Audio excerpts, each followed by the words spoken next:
Talk shoes. Recorded live. Hey, welcome to Beyond Reality Paranormal Talk Radio. Today is a different show than what we're normally accustomed to be doing. It's about the recent Ryan Daniel Buell saga and what's going on over social media all over the world, actually. With this joining in is James Hershey Jr. That's kind of a biased friend as far as he doesn't really have an opinion on what he did and so forth, and he's kind of new to the paranormal, but he agreed to be on the show with me to help me out today. So let's welcome horror author James Hershey Jr. Hey, James, welcome to the show. Thank you, brother.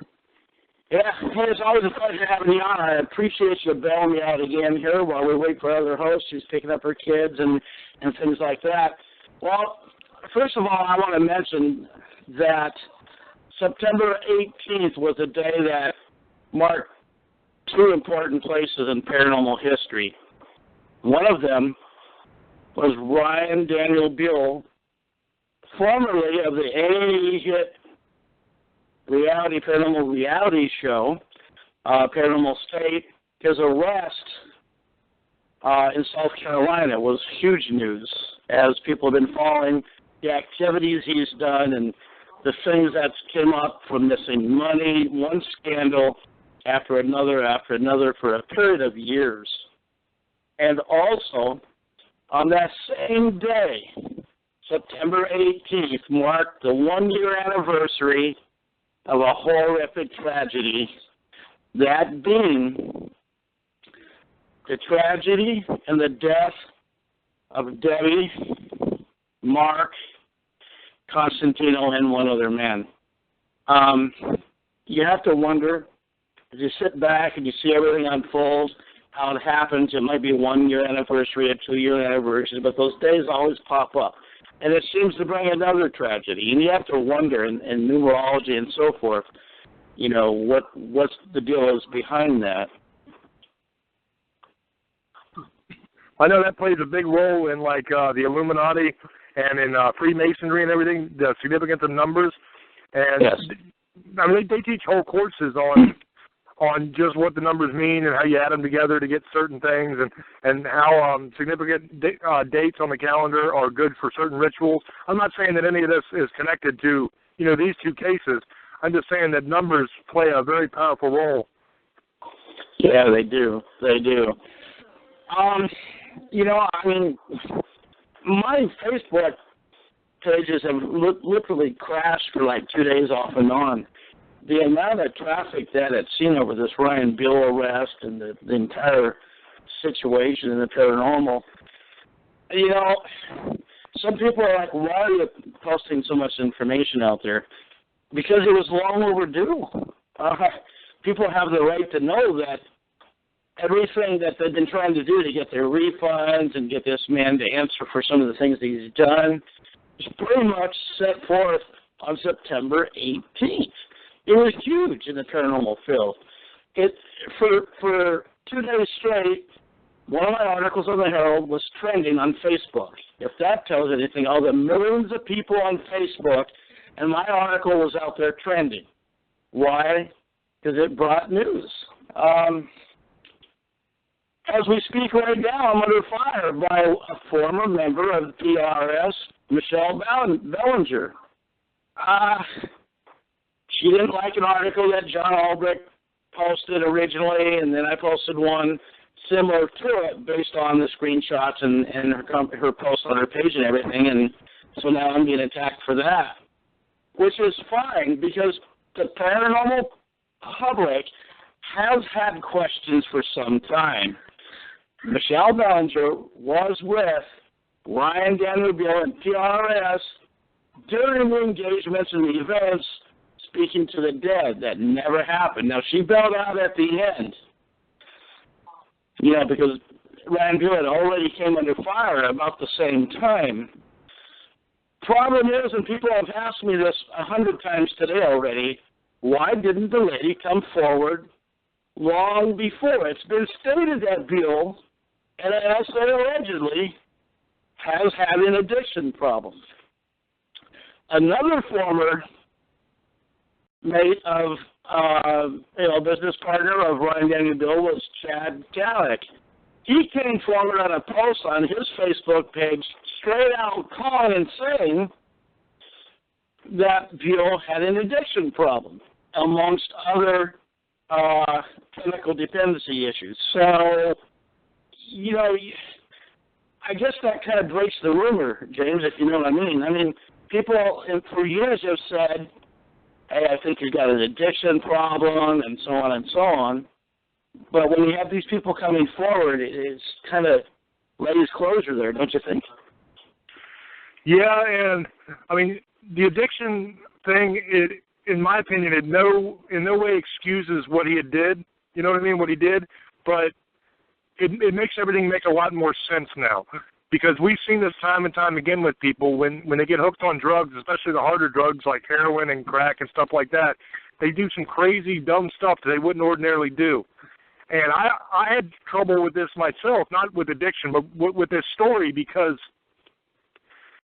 like I grew up watching this guy, you know what I mean? And to me it was like I just didn't want to believe what I was reading and what I was seeing, and part of my brain just kept saying, "No, this can't be true, man. Not Ryan," you know. And to find out that he was battling and struggling with addiction, it makes a lot of this make a lot more sense in my head. And I mean, he has to own up to what he's done and pay for what he's done, whatever form that takes. It's not up to me to decide. But on another note with the whole addiction thing, I just pray and hope that he gets the help that he needs and get himself straightened out, Yeah, I do too, actually. I know, a lot of people, I mean, tens of thousands. I mean, I got 4 articles that went viral in 3 hours. So, of course, what I'm talking about is the amount of people that I actually saw. And they think, hey, this guy's just out there being ass who wants 15 seconds of fame. It's not about that at all. I have been working with people for years on the story of Ryan Daniel Buell. I've been following the events. People message me. Even if I'm not, paying attention to anything, they inbox me, hey, this person lost their money. This person still hasn't had their money. It's been going on for years. And to finally come to a closure as far as, did Ryan Daniel Buell have cancer? That was one of the leading questions that was asked for a very long period of time. I remember when Mr. Buell came out and spoke independently about him having cancer. In fact, one of his titled articles was, I survived cancer, I was at death's door. And he's talking about surviving pancreatic cancer. With pancreatic cancer, you have a 7% success life rate. That kind of threw up a red flag right there. Yes, there are some survivors, but there are very, very few.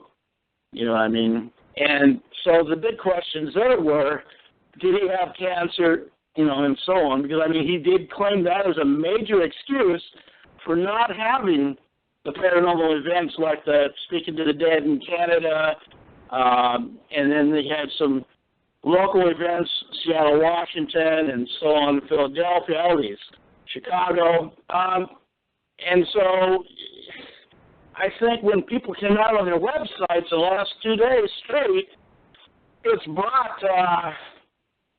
brought closer to that question. His own former business associates, people he was on the show with, this sort of thing.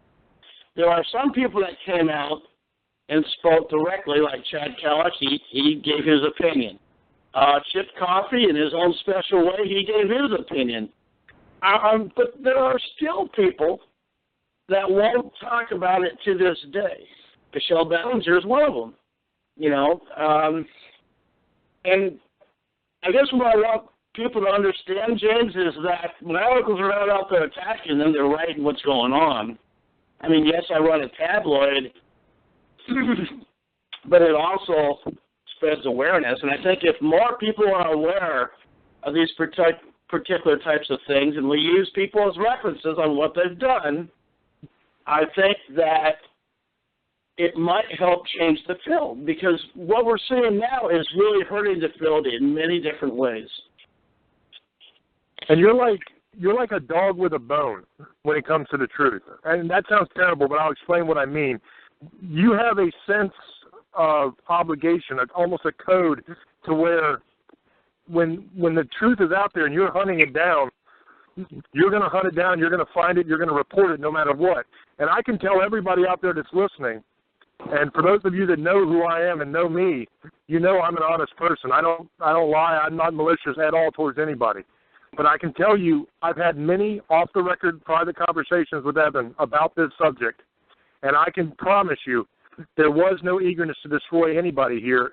He was pained at what he was learning, and we had discussions about that, and it bothered him and hurt him to learn the things that he was learning, but he has an obligation to the truth to get that information out to everybody. Yeah, I appreciate that, James. I remember there's something that's still sticking in the back of my mind, and it really grinds my gears. I'm going to be absolutely honest. I remember working with author Kirby Robinson when he was really going strong with I Have the Paranormal. It was a blog site. It was very popular, kind of like the Paranormal Herald. Now, Kirby Robinson had dedicated, a very strong portion of his life to writing about PRS, Paranormal State, and Ryan Daniel Buell. He was damn near drummed out of the paranormal by thousands who would attack him on a daily basis, it seemed, for his beliefs and what he was saying about the entire situation with Buell. And I remember before he retired, just a few years ago, I remember what he said. When Ryan Buell came out, and these events didn't happen, he said, everything I've written about has came true. I feel vindicated. And that was the last words we heard from Kirby Robinson in regards to that. And I know if Kirby Robinson was here right now listening in, he would probably chime in and say, yes, I feel vindicated. I think by Buell hitting ground zero here in the way that he did, it did a couple of things, James. It brought PRS down to a whole new level. I mean, they did a lot of damage control, and it took them some time, well over a year, to come back and do his Twitch thing on, and ask for donations, and Sergey's there, and, they're getting money for people playing games and promising to send out shipments of mugs, and they had a photo book thing that apparently people didn't get their money on that. Then they came back and said, yeah, we fell behind. They didn't fall behind. You know why they didn't fall behind? Because he was not in a position at that time to even really send that stuff out to these people, to his PRS people there on Twitch. In fact, that's during the time when Buell apparently had a fire in his apartment, and he decided to move from Pennsylvania back to South Carolina. He had only been in South Carolina for a short period of time when they picked him up because apparently, according to the police, in his arrest report and so on, they state that he actually borrowed a rental car and went from Pennsylvania to South Carolina and kept it well over a week. Everyone went on a little further to explain that his credit card was declined as they tried to, encourage, tried to keep him in the car a little longer, hoping that they could just use his credit card to pay for that. When his credit card came back declined, they contacted the police, apparently, and the police tried to get a hold of Buell. But Buell used, apparently what they're saying, bad phone numbers and bad addresses, and they weren't able to. But they somehow found a way to email him, and they saw that Buell was asking for donations and making posts instead of answering the police. And that's what the police were trying to say, hey, you should enact a warrant here. And that eventually led to Ryan Buell being arrested on 9/18.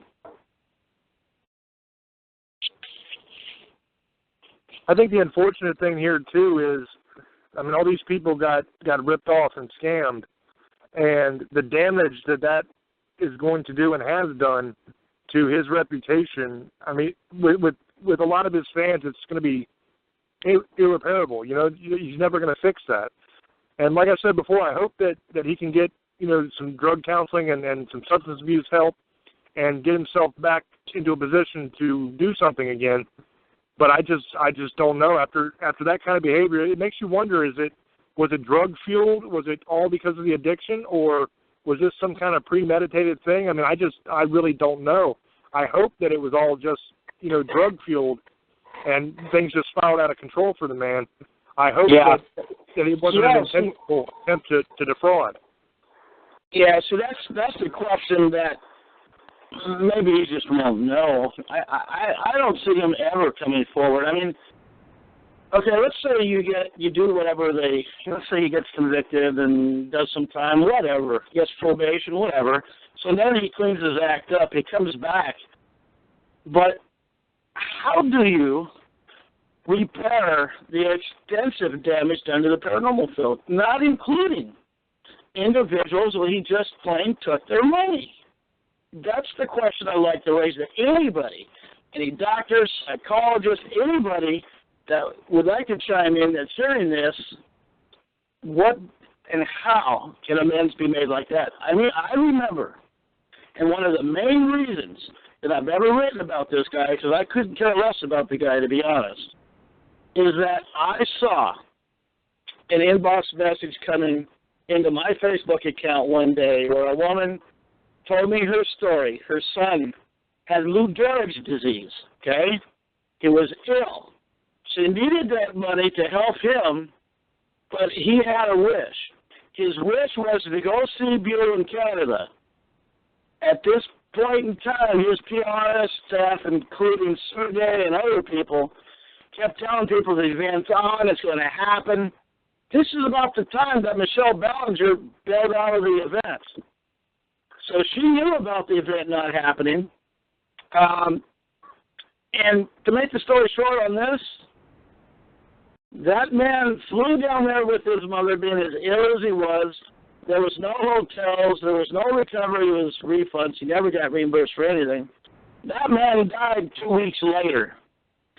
She begged Buell for the money back for his burial. Buell couldn't give a damn about this man. He wouldn't even reply. In fact, ended up blocking her from his website. That's the type of evil that possible addiction can do. And then people ask me, James, they say, why are you like a dog in a bone? Why are you so advocate? Why are you continually blasting information out there in articles? It's because somebody needs to wake up. And I hope that by my doing this, more people will come forward and they'll get the courage, and more, and pretty soon that alleged scam stops. Or it's my belief that what happened on 9/18 was just the inner breaking surface of what's to come with Buell. And I do hope that Buell gets help and he becomes a good guy again and continues on whatever path he was on, minus, the red scams and so forth. And that we'll just have to see. Well, you lose sight. I mean, people lose sight of the whole story here. You know what I mean? Because it's a celebrity that's involved, somebody that they cared about and that they enjoyed watching, and they're fans of his. So they lose sight of the fact that normal people were hurt here. I mean, there's real people who were hurt. I mean, it cost people money, and in a lot of places, the kind of money that it cost them isn't just a small little pocket change. That's money that could pay the rent. That's money that could make sure that you have, clothes for school or whatever. I mean, that's real to people. And a lot of times, society, we lose track of that when it has to do with celebrities. And it seems like no matter what they do, it's almost excused by a certain section of the population because they're fans of that person, and they just forget that there are real lives that are impacted, and there's real people that are hurt. Yeah, I do. I understand completely. I mean, what does one do to break the surface and say, hey, this is enough is enough? I mean, it's just like Bill using, the state's cards for his credibility sources. And, I mean, the whole show that he did was founded on, as a young guy, 19, going to college, States College and the Paranormal, and then you do what you do in the same hometown you're from is shocking, man. It's just really, really shocking. And this story it's not new. I mean, the only thing that makes this story special or makes it stand out is the fact that it was a celebrity that was involved in it, really. I mean, this story is as old as time itself. It repeats over and over again in the life of almost every addict. I mean, they all spiral out of control. They all defraud their friends and family. Anybody that they can get to give them money, they scam out of as much money as they can get so that they can buy, the poison that they can put into their body to keep going another day. I mean, this happens over and over again in families all across this country, and I mean, really all across the world. And it's just addiction itself is evil. I mean, the drugs themselves are evil, and what they do to people is horrible. And I think the really sad part here also is that our media and our pop culture, they glamorize drug use like it's cool. There's nothing cool about destroying your body and destroying everybody that you love and hurting everybody that you love. There's nothing cool about that. Every single time it ends this way. He's just lucky that he's still breathing. Yeah, you're because right. There's a lot of people like Cobain, like Morrison, like Hendrix. I mean, over and over and over again, there's so many celebrities that this has happened to, and so many normal people that it's happened to, that they're not alive anymore. They're dead. And eventually, if you don't get help, or if you're not arrested and then forced somewhere where you can't get the drugs, you're going to end up the exact same way. You're going to end up dead 100% of the time. There are no functioning addicts that are addicts their entire life. It just doesn't happen. You function for a while, and then you spiral out of control. You destroy everything in your path. You hurt the people that you love, and you end up dead. And that's the lesson that really should be learned by everybody, and that's what we should be teaching our children, so that they don't have to go down this path. Yeah, it is. I feel really bad when people have made comments, and I want the record here to reflect how I really feel. Shirley Bonavita Lundberg, Ryan Buell's mom, had put out a plea, and I think if not for his mom, who knows where Ryan Buell would be today, because I think something was definitely going on that was very, very serious, obviously.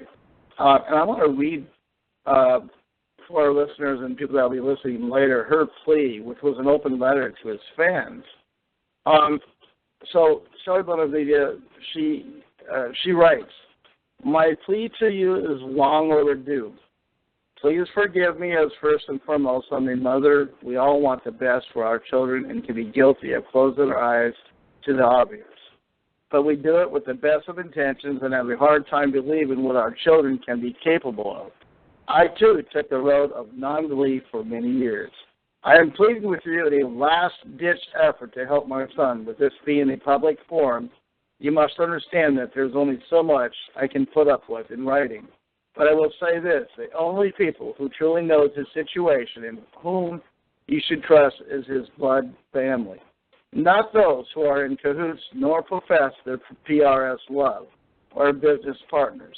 We want nothing from Ryan except him to enjoy and love as our son, brother, nephew, cousin, grandson, etc. So as his mother, I beg you all, if you are a true fan, please stop enabling the situation by sending money, buying tickets to events that may never occur, buying merchandise, phone calls you may never get, paying money to watch him twitch, and giving him offers of shelter. If you truly want to help him, you truly have his best interest at heart. This is how you help. I know that some of you will choose not to believe me, believe that I am doing this to hurt Ryan or bash him. But as a mother, I am pleading with you out of love for my son. I am frightened by what this situation has become. We as this family truly want our son, brother, nephew, cousin, grandson, etc. to get well and come back to us. We haven't had the true Ryan in years, so please help him get well with prayers, words of encouragement, and please for him to get the help he needs, nothing more. Working together, maybe we can get this to work. Thank you all for taking the time to read this, and God bless. The PRS crew keeps deleting this post. This is how much they truly care about Ryan. All about money to them. Please read and pass along to everyone in the paranormal community. I took Shelley Bonavita Lundberg's post, and I put it, I think, in almost every article I've seen and made sure that others shared the same. Since then, 4 articles have went viral because of this. We owe a great deal of loyalty, dedication, affection, caring, empathy, and understanding for Ryan Buell's mother. I cannot imagine what she has gone through over the years knowing that her son has done what he's done and would continue. And it is my opinion, along with others here apparently, that if she didn't step in to stop this the way she did, it would have went on until, like you say, something very, very, very tragic would have happened. And, you know, I don't know. I mean, all I have is respect for his mom, for Shelley. I think she's an amazing, amazing lady. And it really, reading back, really brought something to my heart. And you know, it kind of angers me because people are like, why are you posting all this stuff? Well, that's one reason right there.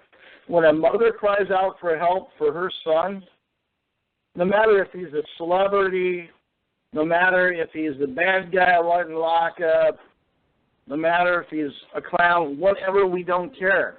When a mother makes a plea to help her son, no matter who that person is, I think people need to stand up behind, you know, such a plea. And so that's why I have placed most of her stuff in her articles. It's a huge announcement, and it's been long overdue, and it took a lot of courage by her. And I think she has so many people. I mean, one article has seen almost 400,000 hits. I believe that the paranormal people is standing behind her as well, James. Yeah, that letter really tells you everything you need to know about her as a person. I mean, my heart breaks for that woman. I mean, the pain that she must have had to go through, desperately wanting to help her son and seeing how things were going for him and being almost powerless to stop it, you know? I mean, my heart really breaks for her. And I think there's way too much of this negativity and fighting in the paranormal community. It's enough already, guys. It is. I mean, really, we need to wrap our arms around each other and love each other. Yeah, because maybe we can. I hear that. I want to get Kelly. Kelly, I know you were on mute. I know you can hear. If you're able, please come join us. Hi guys, I've been listening. I couldn't talk. I was in a school zone. I've been listening intently, and you know, James, you hit the nail on the head with. I think there's two different scenarios here. One is that he knew exactly what he was doing. He's just pure evil, taking advantage of the people who made him who he is. And the second scenario is that he got lost. You know, I've seen firsthand on some of the things we've been talking about, and and especially the word that his beautiful mother used, stop enabling him. Well, I think not knowing, that's exactly what fans did. They didn't know. Nobody knew what he was going through, you know, but I think this is the best thing that could have happened to him. If you know, like you said, James, he would have ended up probably another tragedy, as sick as he was. I've seen pictures of him recently, and he, you know, he's just so thin and frail. And it could have just been one or two more times. So this is a godsend for him. As humiliating as it is, as horrible as it is, you know, this is the best thing that could happen. He's hit a brick wall. And that's what, you know, I know that people in recovery say that that is the best thing that can happen to an addict. If you hit that brick wall and you spiral down as low as you can go, that's what he needed to do. And I think he can make it right. You know, Evan, you were asking what is that? I think you said, how in the world can you make it right? Well, there is a 12-step program that I know people that are in, one of them for 30 years, and what they do is make amends to people somehow. They take responsibility and they make amends. I mean, whether that's him doing free events for everyone for a while in a apology on every platform, but it's going to take years probably, I think. But, it's just sad. It's a sad, sad situation. He needs to just come out and talk to people. He needs to just to speak his heart. When he's done with all this and he gets well, what he needs to do, in my opinion, is just make a statement to his fans and say, listen, I screwed up. I was hooked on whatever he was hooked on. And what people need to understand about drugs, man, is, like you were saying, it's one scenario or the other. And in reality, it's both at the same time. Because there is unspeakable evil there. But the unspeakable evil, the source of that evil is not Ryan Buell. The source of that evil is the demon of addiction. And I have seen it in people that I know. I have seen it make good people, beautiful, wonderful people, into horrible monsters. Bingo. And that beautiful, wonderful person is still in there, and they are tortured by what they are doing. It hurts the addict. It hurts them, the stuff that they have to do to get the drugs that they need. People don't understand that. They think that these people just turn evil and they're doing stuff, and they're like, ha-ha, I'm ripping you off, screw you. That's not the way it goes, man. I have seen addicts sit there and cry because of the things that they have done, but they can't help themselves because they need the drugs that bad. It's that damn demon of addiction that causes the addict to do things. And what they need to do is they need to get clean. They need to separate themselves from that demon of addiction, and then they have to be honest about what the situation was and just apologize. The American people, they have great hearts, and they are always willing to give people another chance. But you have to be straight with them, man. You got to come out and you got to say, look, this is what I did, and I am so sorry, and I'm going to do everything I can to make it right. You know what I mean?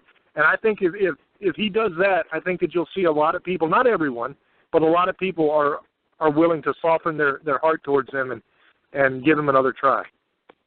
Yeah, exactly. I agree. I want to read something real quick on the Paranormal Herald that wrote an article about Chad Kalick and what he said. It was very tactful and done in a very professional manner. I want to give him prompts. I don't want people to think we were trashing him in any way, as we were not. And this is what this particular article read that also is viral, by the way.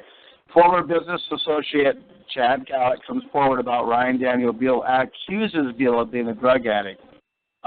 Was that title a little stern? Yeah, it was, but it got the attention that it needed.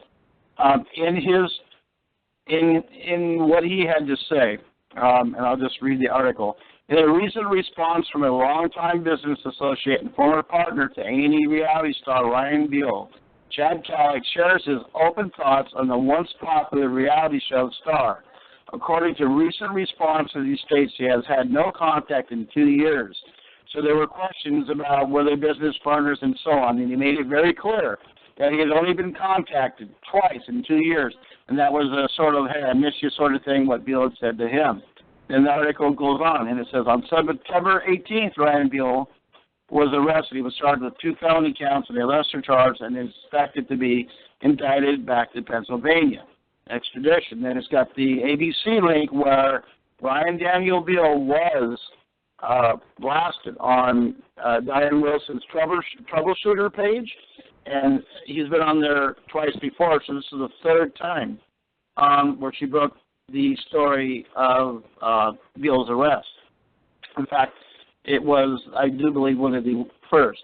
But Chad Kalick goes on to then write, and I'm going to read this, because it's pretty touching and very thoughtful and very well done. The struggles of Ryan Buell. Hello, everyone. Out of respect for Ryan Buell's mother, I'm going to keep this very short. Although I've not seen Ryan for over 3 years, I've received one text from him this year, as well as one text from him last year, in which on both occasions Ryan has just expressed that he missed me and hoped all was well with myself and my loved ones. I only offer this up because I truly do not have any information about his current situation beyond what has been written in the article about his recent arrest. In regards to Ryan's condition, after reading Ryan's mother's plea to the public, I would be truly surprised if anyone at this point is unaware that Ryan is suffering from addiction. This isn't anything new. This has been going on at different levels with different substances for as long as I've known Ryan. Like many of you, over time, I had also come to suspect that Ryan was not suffering from pancreatic cancer for obvious reasons.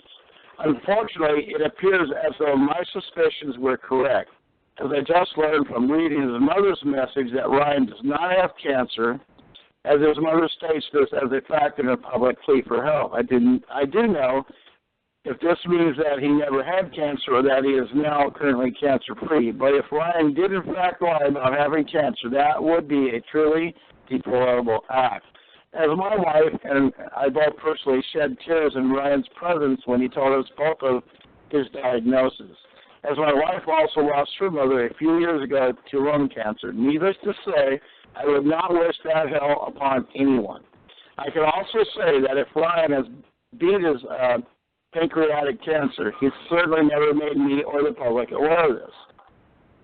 And last but not least, I would like to commend the strength of Ryan's mother, because I can't imagine what she must be going through. While nobody but Ryan Buell is responsible for Ryan Buell's actions, he's just someone that has lost his way. Let's be clear about that. He's not Captain America. He's not demon-slaying ghost hunter on a mission from God. He's a human being. He is a brother. He is a son to a mother and a father. He's done wrong to many people, which only he can make things right with. Everyone that he has hurt, which includes his immediate family, his friends, and his fans. But this is always going to take some time. As someone who has overcome my own past battles with addiction, I can tell you that all things are possible through love and faith. Right now I'm praying that Ryan's mother will get her son back so that he may regain his health and have the chance to make amends. In closing, I think it's very important to understand that Ryan's mother is correct. Only his family knows the full extent of what is going on, as they are on the inside. With that being the case, I've stated what I know and how I feel from here. I will consider this to be a family matter in which I will continue to pray that Ryan will someday return home to his loving mother in good health, ready to accept what needs to be accomplished in order to give his entire family the chance to be whole once again. Chad Callahan. I don't know if it could be any better spoken. And this is what I was asking of some other people to come out that work with Bill. I think everybody Bill worked with that knew about the situation should have their say. Right now I'm coming under fire because one of these people, is all over my posts in general, but formerly of the Paranormal Jammer that now has his own column, the Erie Echo, and she basically urged her fans, this Michelle Bellinger, basically to come and attack. And that's the mentality that his PRS crew had back when those scams were allegedly going on. And that's why I have a problem, because there's so many people, and I do believe Bill's mom had it correct when he called these people enablers. I could be wrong, but I'm pretty sure that's what she was referring to. Kelly, what's your thoughts?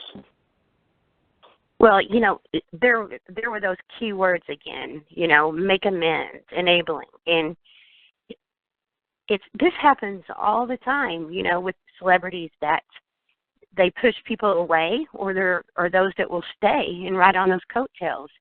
Like the celebrities that have the Dr. Feelgood, and the ones that, have people that will just do anything for them because they are a celebrity. And I think it makes it that much harder for them to recover because they have an endless fountain of, possibilities. They have their fans. They have the people that work with them, the people that will just do anything for them.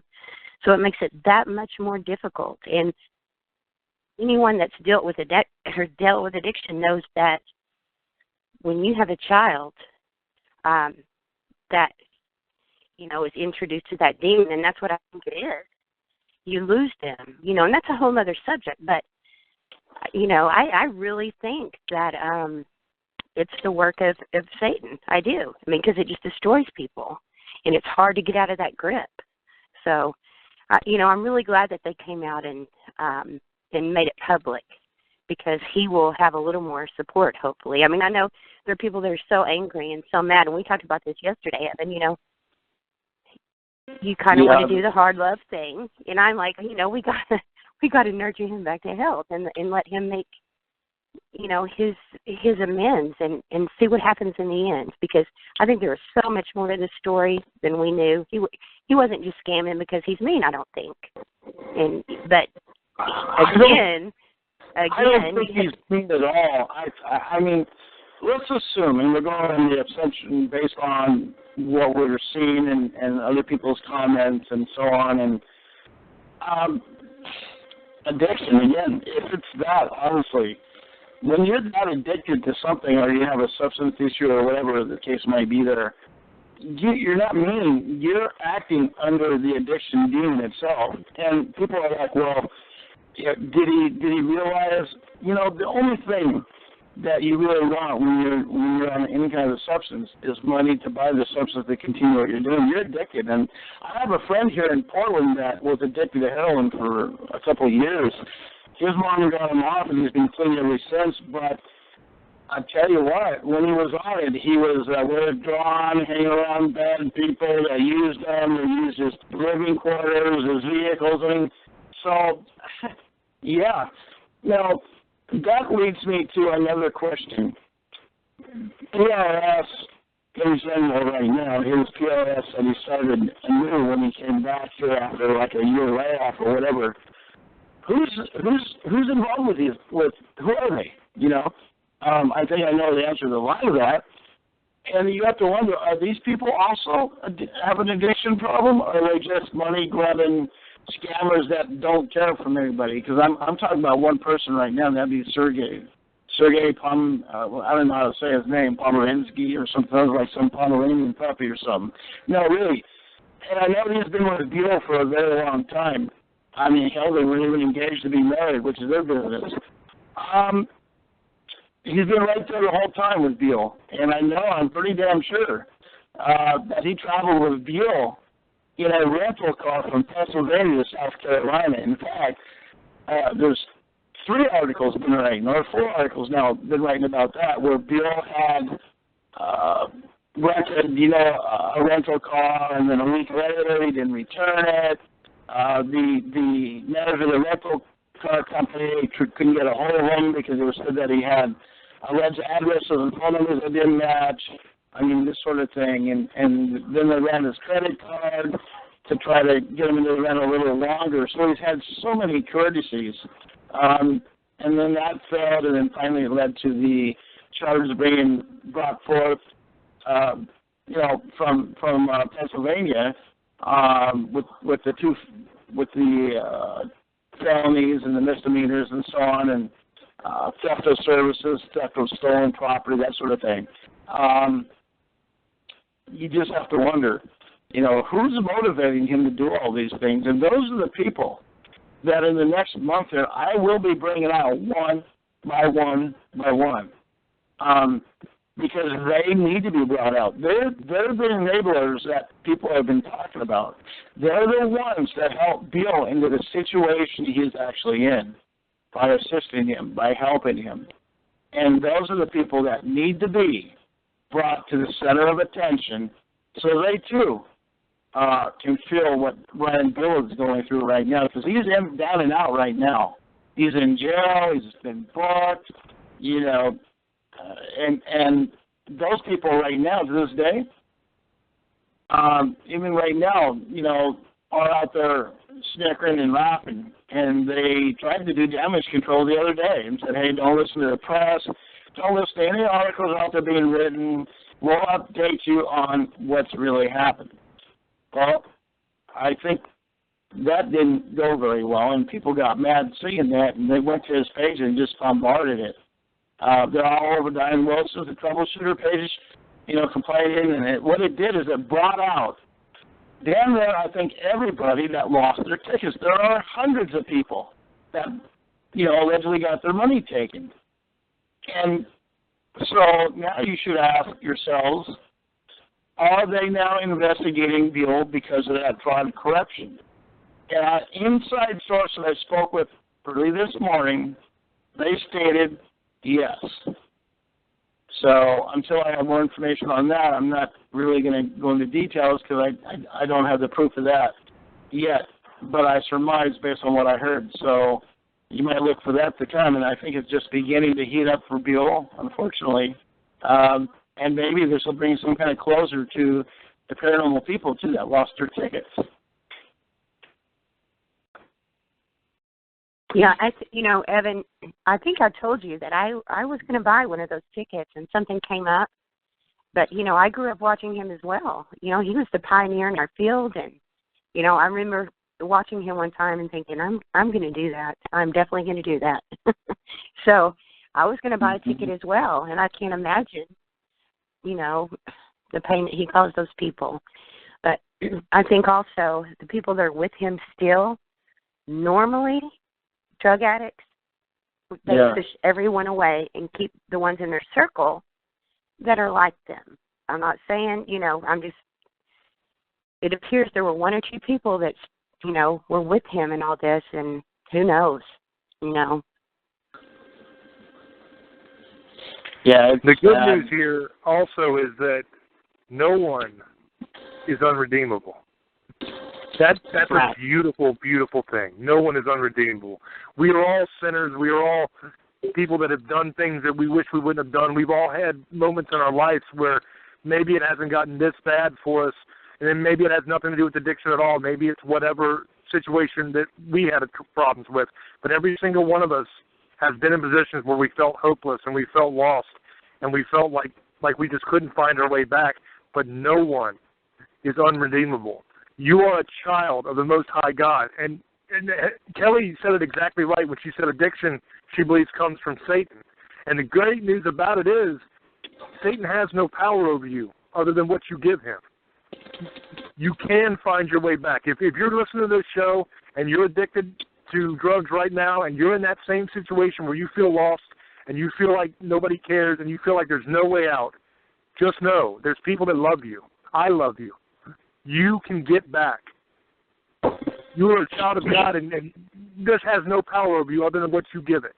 You have to fight, and you can find people that will help you, and you can beat it. There's nothing that can't be beaten. Yeah, that's true. No, it's you can make it back. You just have to prove yourself and take it one day at a time, and it might take some time. I wish him well, actually. There's some people that are pretty angry. Well, okay, I can understand that.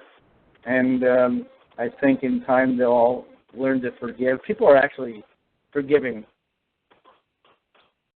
Yes, they are, as long as they see an effort on his part. Yeah. But, again, the enablers, and I got a real problem with that. Now, I know, Kelly, that you have a soft heart, and so you're a little on the forgiveness side and things like that, and I'm more of a bloodhound. That's just the way I am. And have I been adamant and have I been tough? Yeah, I've been pretty tough. But I remember being on the other end of his nonsense last year when he went on his web page and straight out said with my name on it, I wish I could break you in half. Well, I didn't forget. I mean, it's personal when you make threats to somebody like that. Okay. And at the time he did that, I actually liked Bill. I actually liked the shows. There were a couple of things that were way over the top, but, in reality TV, it's really the way it is. When he came out like that, I knew that he had a very aggressive side to him as well that other people apparently didn't see. But then I went on pages and people sent me links and things like that, and I realized that, he basically stared people down and challenged them and then used his PRS clan to basically, degrade them, berate them, make them feel small, things like that. And he did everything possible to keep that reputation out there in some sort of, good ethics manner. And so I think, in summation on that, he's going to have to deal with a hard road ahead of him. And I actually wish him well. And, people are like, don't you have any feelings for this guy? Yeah, I have feelings for him as a person. But as far as being a public figure, he stinks. I mean, what else can you say?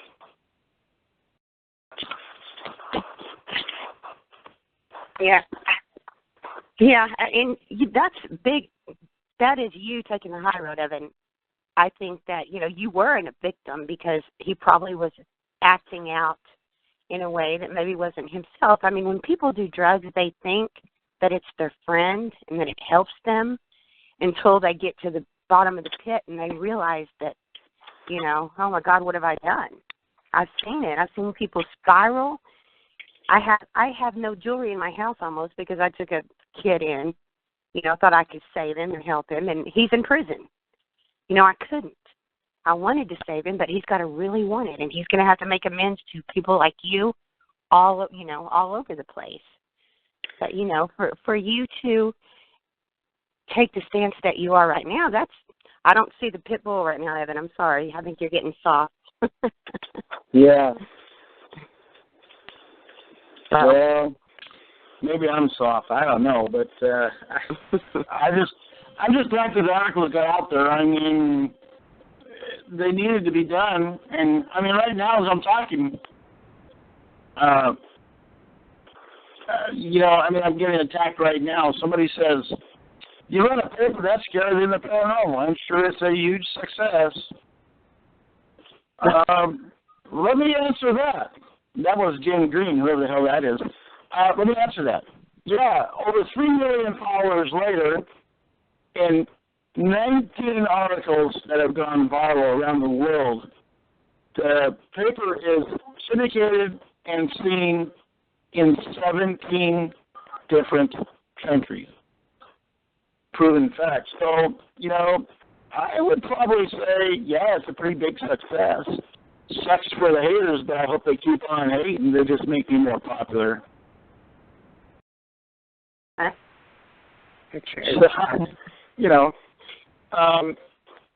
So in a few minutes, Jen Reynolds will be visiting us, and I know she's got plenty to say on this. She knows Buell, and she knows what's going on, so we got her coming on too. Oh. She didn't see the response that, sort of the show we met her because it's kind of last minute, and that's the way we operate sometimes, last minute things. So, yeah. Isn't it odd, Evan? I'm sorry, I was just going to ask, someone pointed out yesterday that this was on the anniversary, Ryan's demise was on the anniversary of the Constantino tragedy. Isn't that odd about the dates? How sometimes history repeats itself? Yeah. That's kind of interesting. It does. And, yeah. It is interesting, and they say, and James and I were talking about this, and, how numerology plays a major event with people, and two tragedies, really. I mean, it is a tragedy with Buell, but on the same day, the 1-year anniversary of Debbie and Mark Constantino and one other man, and we all know the story of Mark killing longtime paranormal enthusiast and researcher and reality star Debbie Constantino, and it just marks a horrific day that day, and just brought back a lot of bad lives and memories from that day. It's just weird. On the exact same day, 1 year ago, Debbie Constantino was murdered by her estranged husband, Mark Constantino, as well as one other man.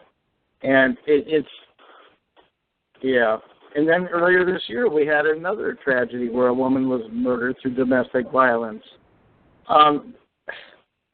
It's really a shame. And you wonder, in the paranormal field, we've talked about this before, where people, they go out and they do this research and stuff and EVP work, and horrible things are happening to horrible people. So it makes you wonder what part of it is brought on by the study of the paranormal and so forth? And that's a question that I'm not sure anybody can answer that.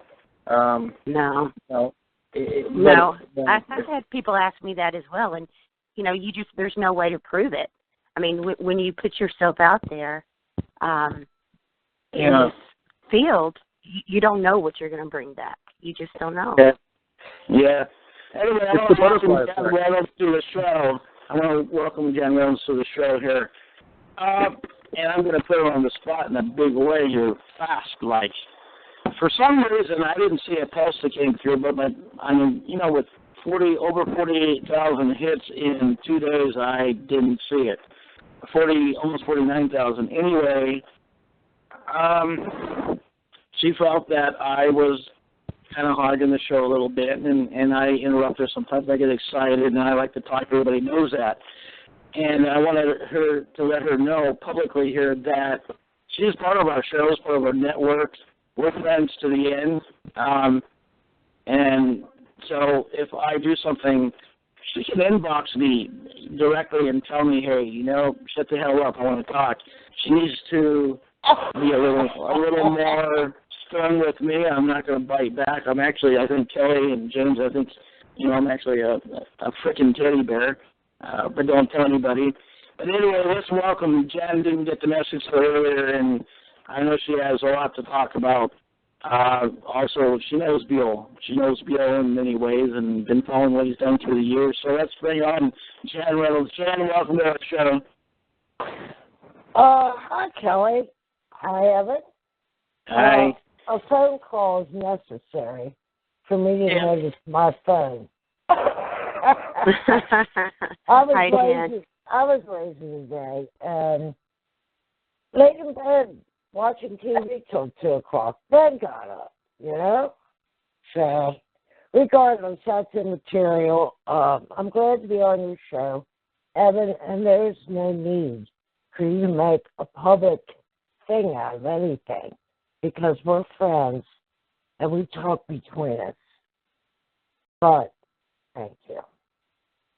Yeah, sometimes it's difficult to share and to understand, and there might be misconceptions or whatever, and so that's part of working together as a network and dealing with mass people, and that's the way it is. But I know, Jen, that you followed Buell for some time. What is your position on all this? I mean, all the publicity, the event, him being arrested, and so forth. How do you feel? What do you think? What's your opinions on all this? Oh, years back, when I was getting to know all the different paranormal people, that was a time where he was first diagnosed with this cancer. And he had a hell of a lot of supporters because people would paste this stuff all over their Facebook pages to pray for him, blah, blah, blah. Well, then after that, it was pretty quiet for a while. Then he comes back into the picture, and the shows he's given are canceled. And then people are getting their refunds. Now you find out, this mess you wrote about, or, it's out there in the media anyhow. But what's wrong? As I told you, just between the two of us, and I didn't have time to message Kelly back home, check my phone, but I felt it was drug use. He looks rough. Now, I'm done, and, you two can tell me your thoughts because I usually don't jump in first. That's Kevin's job. Go ahead.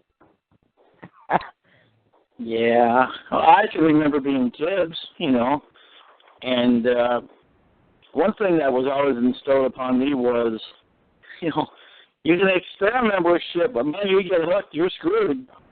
And I took that to heart. I've never been addicted to any chemical whatsoever, nothing.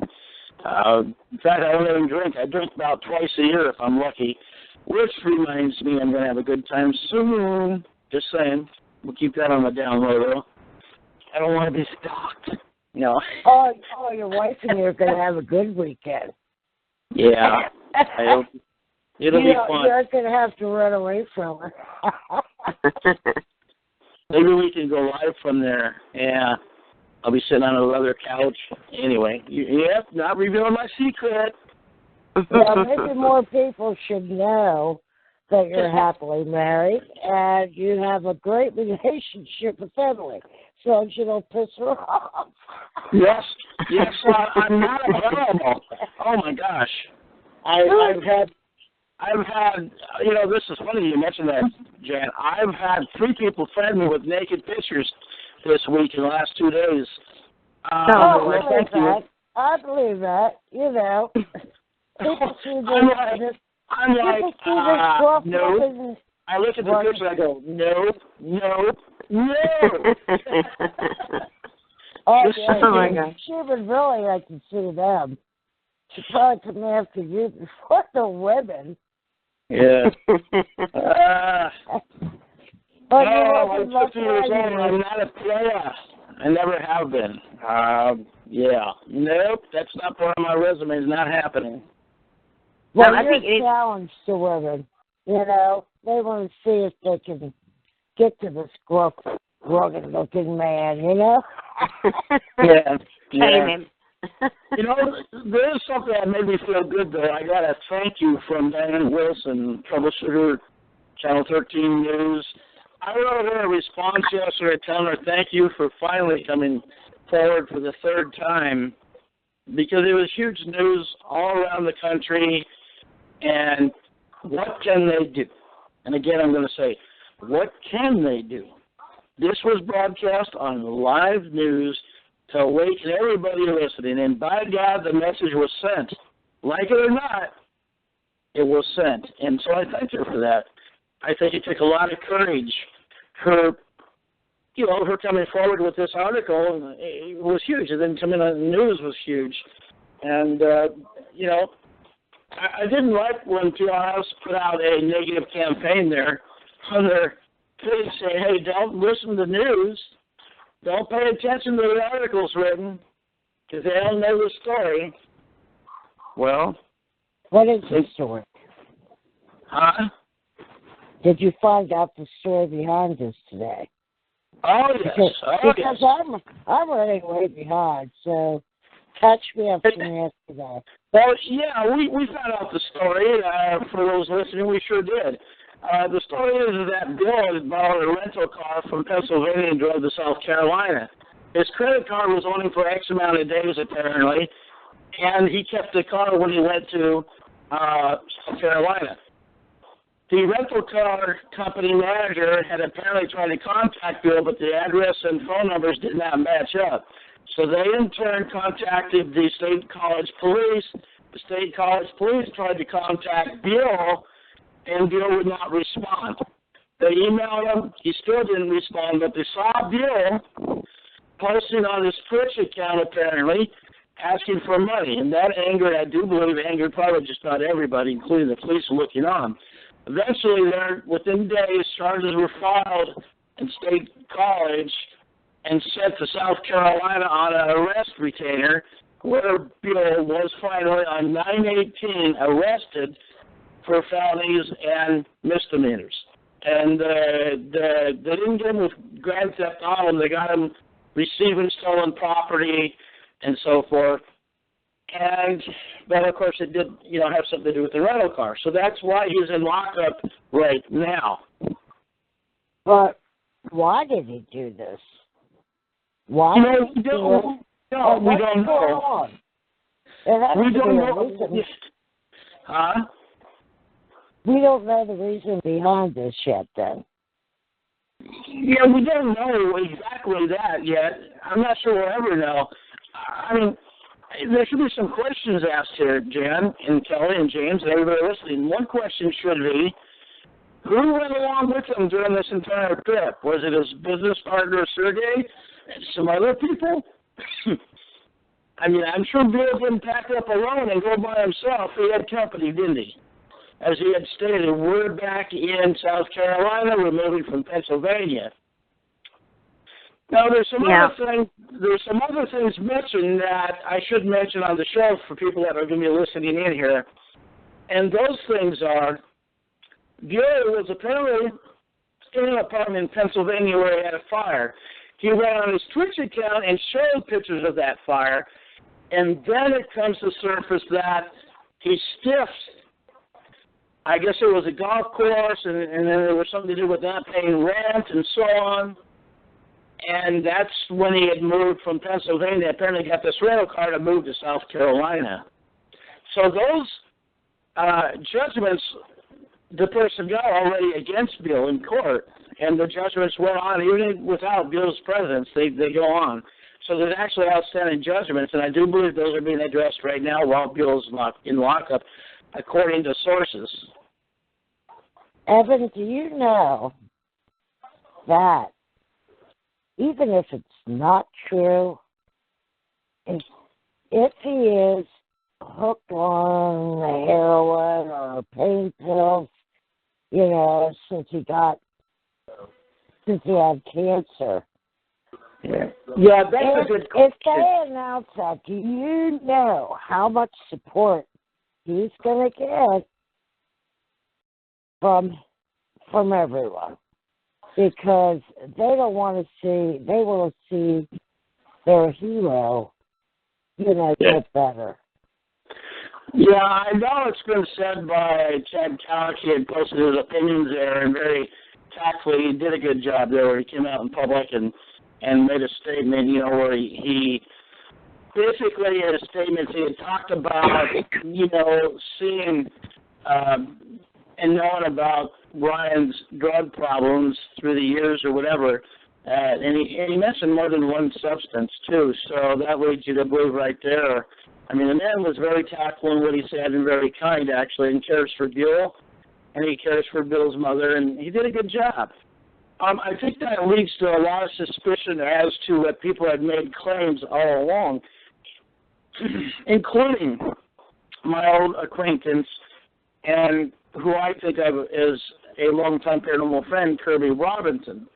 Now, Kirby Robinson had written, as I had spoken about earlier, many times about Buell, and he had written a couple of novels about the cancer that PRS became, and people kind of laughed at him and stalked him and gave him a hard time.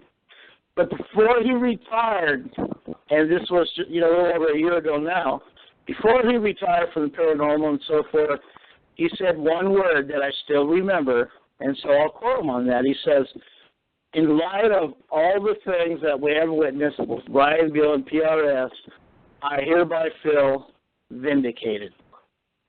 And so, you know, I just want to say that a lot of people laughed in the man's face, including one guy that was a former friend to Ryan Buell that I think he had a part in the PRS show Paranormal State once or twice or something, and it didn't go right for him, and he became bitter, and he was running a hate page, and all of a sudden now he's an atheist and so on. And I think it, you know. Oh, is this Christopher you're talking about? Oh, yeah, I remember this guy, and he's been kind of in hiding for a long time now, and hasn't said much on his Worst Paranormal page or any of that, but yeah, this was the guy that supported Bill for a long time, and Kirby Robinson made that known in many different aspects, and he just got to kind of say, we told you so. And, you know, if Kirby Robinson was here today, I'm pretty sure he would make a post over to the page saying, I told you so. And, I mean, you know, you got to give a man a lot of admiration on what he posted, because he was trying to help people back then, and they accused him of just trying to hog the limelight, the spotlight, and write his novels and get paid for that. But he had a mission with Buell, and he didn't like people, you know, getting cheated out of their money and so forth. And some had, you know, claimed that he was psychic, and you know, it's really bizarre when you write 3 novels on the subject, and then everything that you write about comes exactly self-true. It's like, How do you explain that? Well, I don't know. You got off the subject. A little bit. I remember Kirby and the Eye of the Paranormal and all these old times and stuff. Of course I do. Yeah. Well, we go way back, Jen. We go way back, too. We go back way, way back, actually. And people they don't know that they see, Jen, that, I've got all these new friends. I can't keep friends. Well, they don't see the whole picture, do they? Not really. I mean, you can be involved in the paranormal, be part of the community, and so what if you stand up and say, people, you're going to get ripped off, and you know it to be factual. Well, why should people hate you for that? Especially one way. Yeah, I don't know. I mean, I don't know. People are going to, there are some people that are haters, and they're just going to hate. That's okay. I'm getting it right now, and Michelle Bellinger's clan is coming after me on my pages and stuff, and that's good. I want to know who these people are. And again, I don't have any of them as friends, and I'm not going to. They're in she's got an occult following. Well, they keep that occult following on their own page. I don't want it on mine. I'm sorry, but I don't need it. I don't want it. Kids had know about that. No, that stuff she's into is just seriously dark. I got enough dark crap in my life that I'm not inviting it in my house. I'm sorry. No, thank you. Not happening. So you go on my page and say what you want, and I'll let you have it socially. I don't care. I'll talk back. I'll say whatever's on my mind, whatever within barriers. As long as people aren't making any kind of weird threats or anything like that, it's all, everything's fair game. I don't have a problem with that. I wish Michelle would have came on the show today to have her say. I mean, she's accusing me basically of writing an article and so forth, and it's not true. Well, the article itself was written based on her post. She's like, look, I really don't, in a nutshell, is what she said, I really don't have time for all this Buell fiasco stuff, whatever, but I'm busy writing my book. Then she puts the announcement on her book page there. I'm like, oh, nothing like using the event to sell your book. I mean, what else would you call it? I mean, here's a perfect example. People are going to be paying attention to the link. They're all over her page already, and she had posted earlier about it, and that's what it looked like, and so the article went out. I mean, it is what it is. If you're going to use it to profit from it, and again, people are like, well, you're going on the radio about it. Yes, and I'm not making a damn red penny either, Jen. You know what I'm saying? I'm not making a dime. We are here on this show. We're not getting paid. We're not accepting funds. We don't have that donate me now button. I don't have a Twitch account going, hey, I need money so I can play games. Yeah, please do. Maybe I'll do that. I'll put a button up there. It'll be, please support the Paranormal Herald while I play Twitch. Oh, Lord. Oh, my. I'm just saying, I want people to also know, okay, these articles that went viral about Buell, and they can look for their damn selves. There's no advertising on those 4 articles. You know why? Because I'm not taking blood fucking money for somebody else's doom. I'm not doing that. Not in that way. So those articles were written and taking my time. The first article took me 2 days to get it out there. I didn't have sleep for 2 damn days till I crashed last night. So I wanted them out there for the public. I felt that it needed to be out there. And so, yeah, the only advertiser you're going to see is one advertiser in the center of the Paranormal Herald of those articles. WordPress puts out. WordPress makes money, but I'm not making a dime on those. And those 4 articles are viral. So if anybody ever says, well, you're profiting off all this, They better get in line and get out of a ticket so they can get some education, because the fact is I ain't making a damn dime. And I kind of had to live with the situation of the thought, actually, Jen, of do I put advertising on it or not? And I went with no. I think that's the thing to do. Nobody else is banking off the money, right? They shouldn't be off of the, so why should I? WordPress has advertisements up. You paid down so far, and there's an advertisement. I don't pay no attention anyhow, but, Man, I feel like I've been talking too long. I'm going to bring James, I'm going to bring Kelly in to talk with you. Excuse me, I'm going to take the back seat for a few minutes. James, Kelly, and you got the show. Let me just ask, though, before I go, one thing. James, Kelly, and Jen, if you had one thing to say to me about Buell and the Paranormal Herald and so forth, what would it be? You're not posting anything that's not out there in the news and what is factual. You don't slam him. And you haven't been slamming anybody.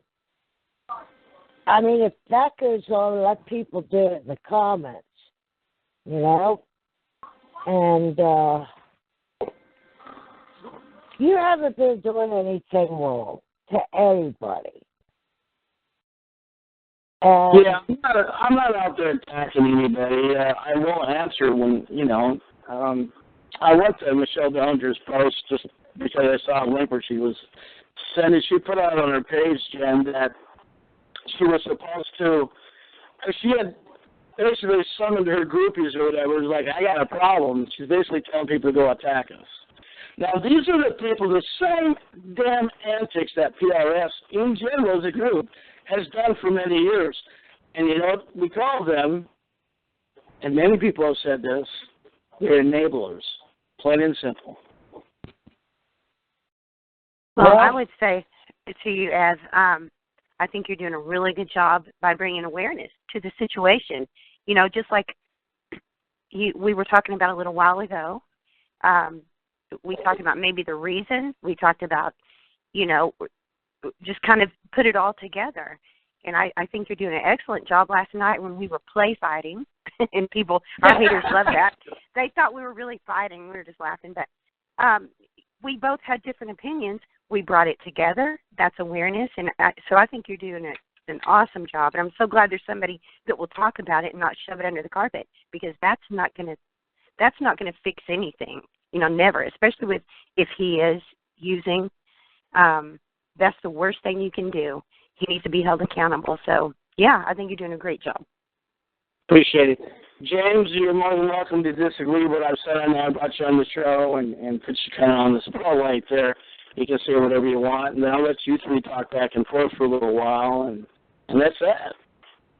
What I would tell you, brother, if I had one thing to say, is try not to allow the haters to draw you into a negative place that you don't want to be.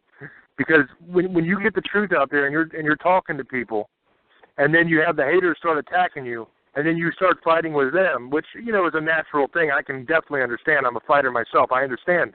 But it doesn't allow people to see the person that you really are. You know what I mean? Like, I know you personally. I know you to be a good and honorable man. But when you get drawn into fights with people, you know what I mean, sometimes the ugly side will come out.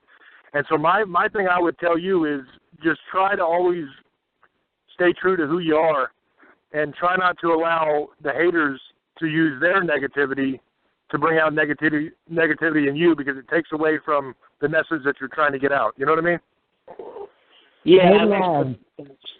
Yeah, it makes perfect sense.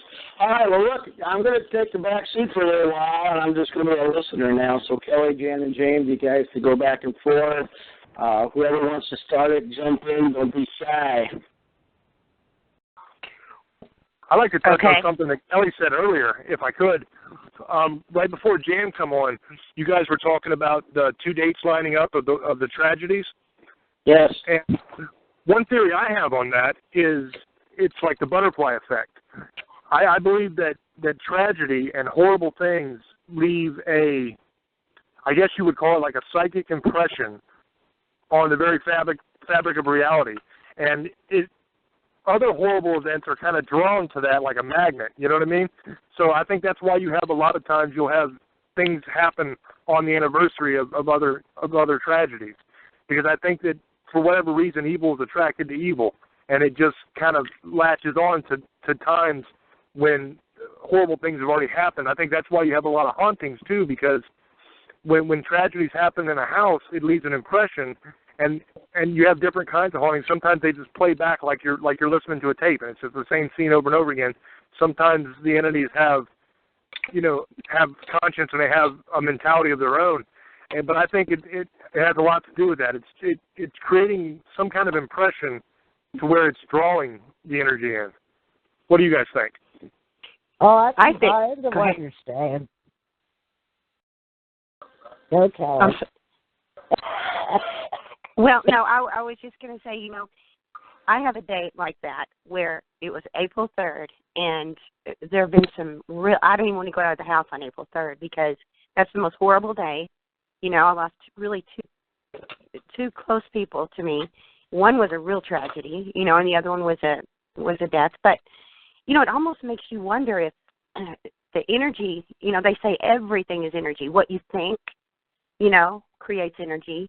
Who you are, who you have around you creates energy. So it makes you wonder if those aren't, pockets, like you said, that just that residual energy sucks in other energy exactly at the right time. I don't know. It's so hard to explain and understand. I'd like to know more about that numerology. Jan, you probably know more about numerology. I don't. No, I'd like to know. I really am not into it. I mean, I know plenty of people that are into it. And when Psychic Spirit was kicking, which isn't right now,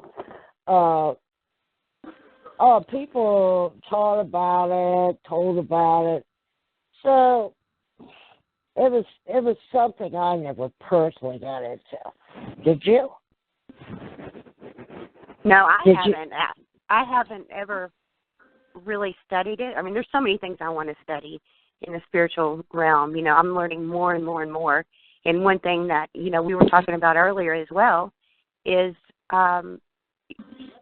someone who is addicted or someone, has the demon of addiction, how there's something really, really, really negative, a really negative force that draws that in, and that could be, I think it's demonic. I really, really do. Because when a mother loses a child to that demon, they can't get them back until they're almost dead or in prison.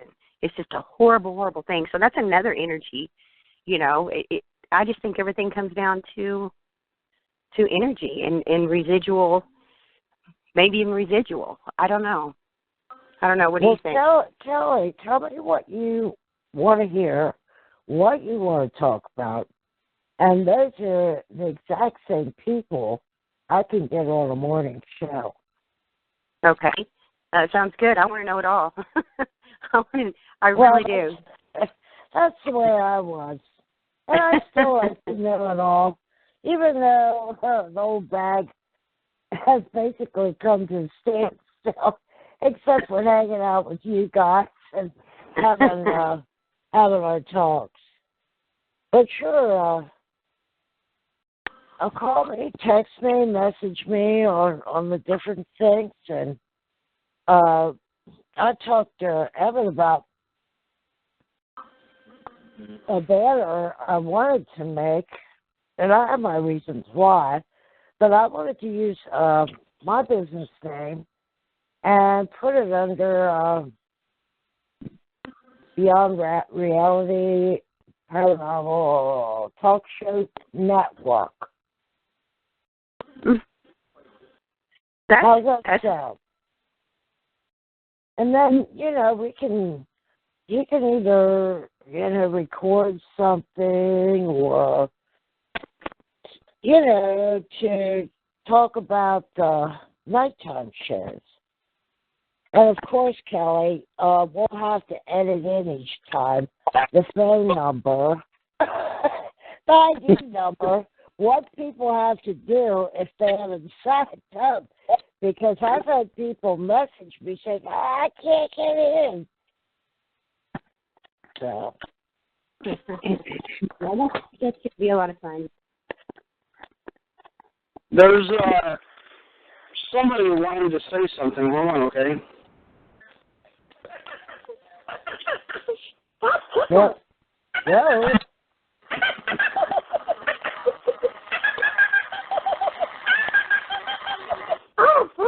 Oh, no. I thought Elmo. The evil Elmo. He won't shut up. I didn't squeeze him this time. Oh, my gosh. Oh, dear. Going off by itself again? Oh, God, I better stop the dogs getting excited. I think that distinction that you made, Kelly,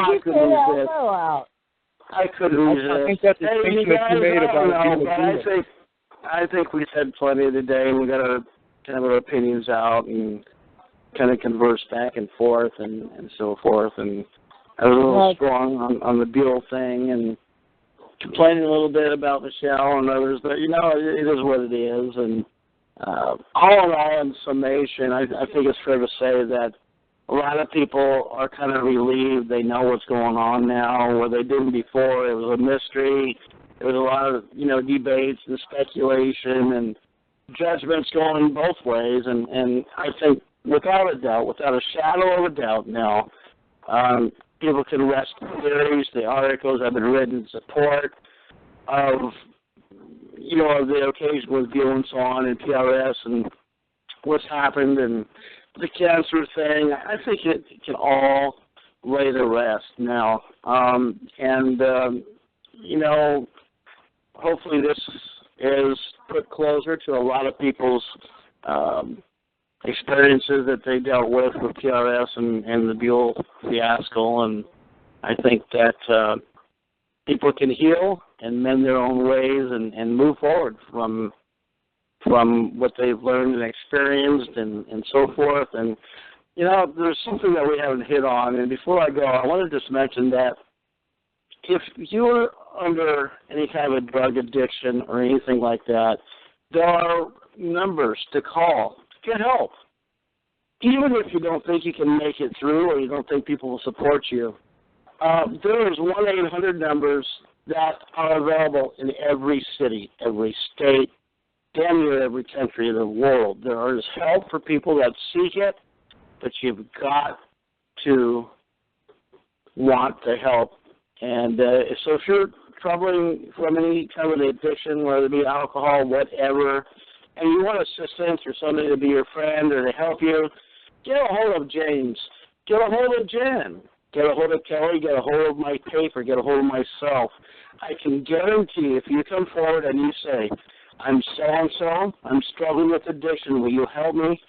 There's not one of my friends on any one of my page that follow me that would not be willing to lend a hand. That you can take to the bank. We have caring people on all my sites from all walks of faith and religions from all over the world. And there is help for those that want it, that will try to seek it.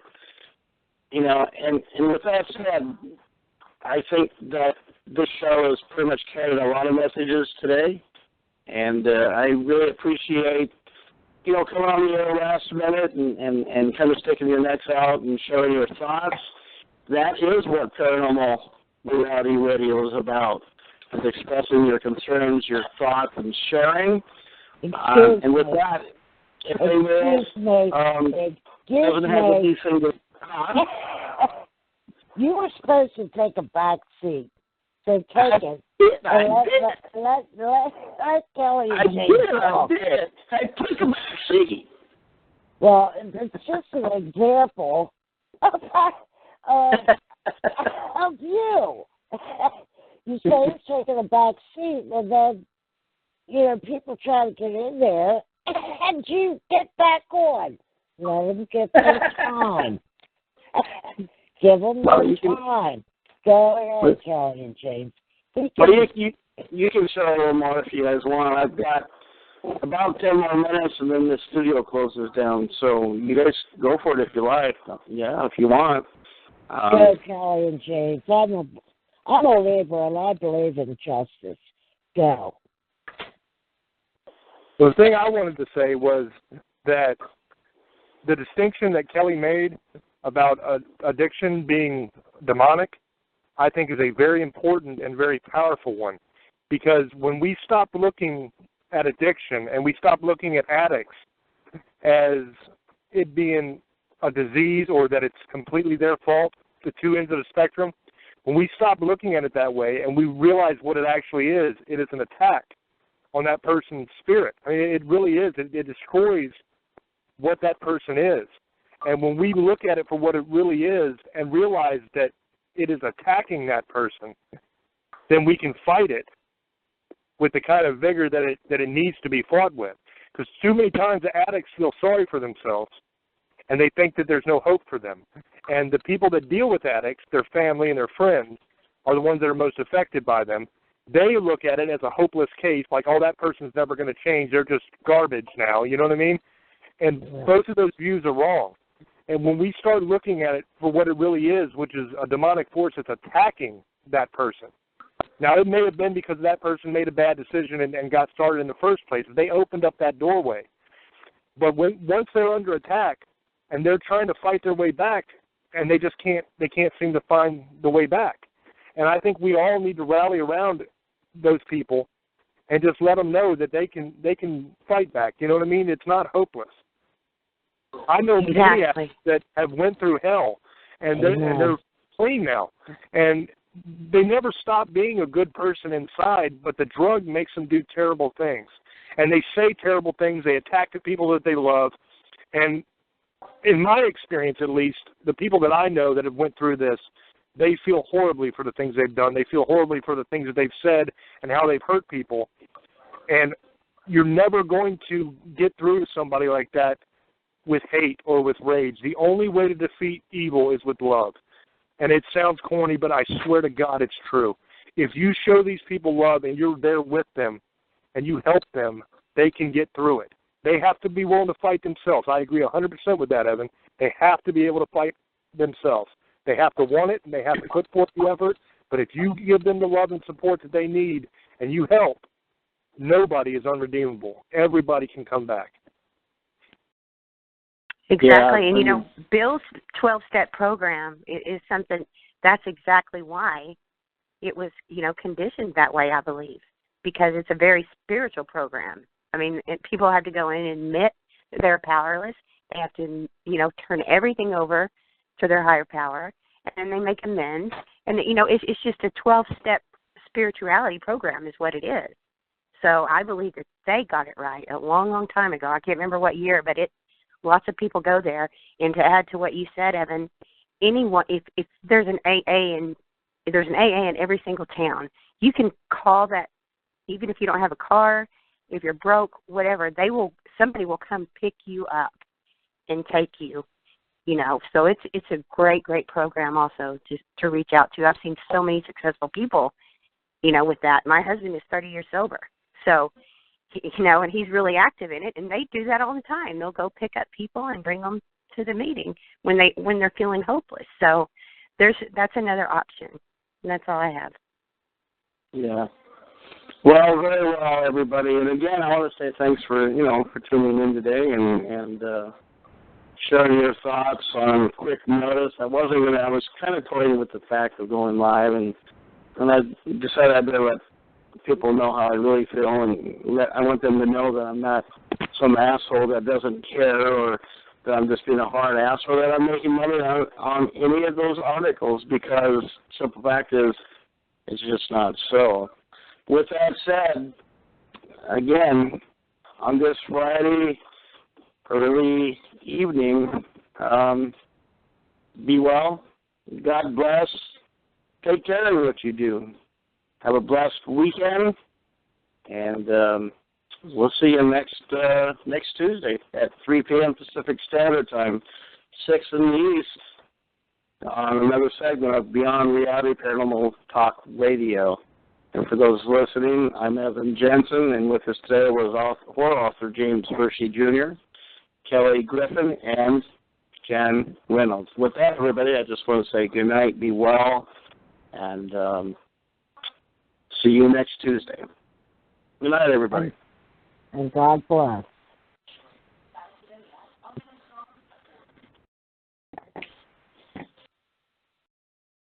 Are we all there? Not yet.